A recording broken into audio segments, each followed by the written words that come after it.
Hello বন্ধুরা, এটা একটা কাতলা ফ্রাই রেসিপি। এই রেসিপিটা আমি কাতলা মাছ দিয়ে তৈরি করেছি। এটা ঠাকুরবাড়ির আমিষ রান্নার মধ্যে পড়ছে। এটা কোনো কর্নফ্লাওয়ার ডিমের কোটিং ছাড়াই কীভাবে তৈরি করলাম, এবং এটা ঠাকুরবাড়ির আমিষদের রান্নার মধ্যে একটা প্রসিদ্ধ ডিশ ছিল।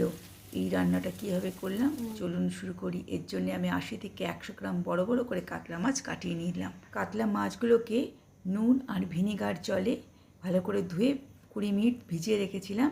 আমাকে এইটা রান্না করতে দুটো উপকরণ লাগে। মুসুর ডালকে ভালো করে ধুয়ে শুকনো খোলায় একটু ভেজে নিলাম, আর গোটা গরম মশলা বেশ খানিকটা শুকনো খোলায়। আমি এগুলোকে ঠান্ডা হয়ে গেলে ড্রাই রোস্ট শিলনোড়া ব্যবহার করতে পারেন, মিক্সারও ব্যবহার করতে পারেন। এই দুটো উপাদান আমাদের রান্নাতে লাগবে। পরে দুটো পেঁয়াজ, 10-12টা রসুনের কোয়া, কাঁচা লঙ্কা, আদা একটা পেস্ট বানিয়ে রাখতে হবে। এটা অবশ্যই লাগবে।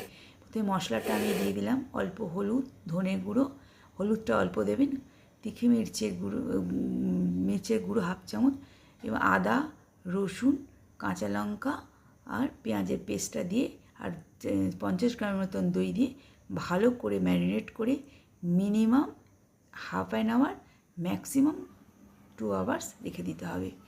ফ্রিজে রাখলে বেশি ভালো হয়। এবার যে মুসুরির ডালের যে গুঁড়োটা করে রেখেছিলাম তার মধ্যে অল্প লবণ দিয়ে মুসুরির ডালের গুঁড়োটা আমি এবার থালায় ঢেলে নেব। বন্ধুরা, এটা ভেটকি মাছের যে আমরা ফিশ ফ্রাই খাই তার থেকে কোনো অংশেই এটা আপনারা খেয়ে হতাশ হবেন না। এটা খেতে তার থেকে কিছু অংশে কম হবে না। প্রতিটা মাছ এবার একটা করে করে উঠিয়ে নিয়ে 2 ঘন্টা রাখলে এটা টেস্টটা বেশি ভালো হবে। হাতে সময় কম থাকলে তবে ½ আওয়ার দিয়ে দেবেন। তখন একটু লেবুর রস ব্যবহার করবেন, ভিনেগার জলে চুবিয়েও একটুখানি ব্যবহার করুন, ½ চামচ। এবার প্রতিটা মাছকে ভালোভাবে মুসুরির ডালের গুঁড়ো নিয়ে কোটিং করে নিলাম। ভালোভাবে কোটিংটা করতে হবে। এইভাবে কোটিংটা করে আমরা এবার সর্ষের তেলে পুরো রান্নাটা করব। এই রান্নাটা পুরোটাই সর্ষের তেলে হবে। ফ্রাইটা সর্ষের তেল গরম করতে দিয়ে দিয়েছি। এবার প্রতিটা মাছকে আমি কোটিং করা অবস্থায় গরম সর্ষের তেলে আমি ছেড়ে দেবো, কিন্তু খুব কম আঁচ বাড়িয়ে আঁচ কমিয়ে খুব সুন্দর করে ধৈর্য ধরে ভাজতে হবে। এবং এটা পুরোটা ভাজতে অন্তপক্ষে একটু সময় লাগবে। ধৈর্য ধরে ভাজলে ওপরটা সোনালি হয়ে ভিতরটা ভাজা হবে না, সেদ্ধ হবে না।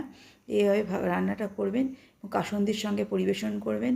একটা ইউনিক অভূতপূর্ব রেসিপিটা ভালো লাগে লাইক, শেয়ার, সাবস্ক্রাইব করবেন। নমস্কার।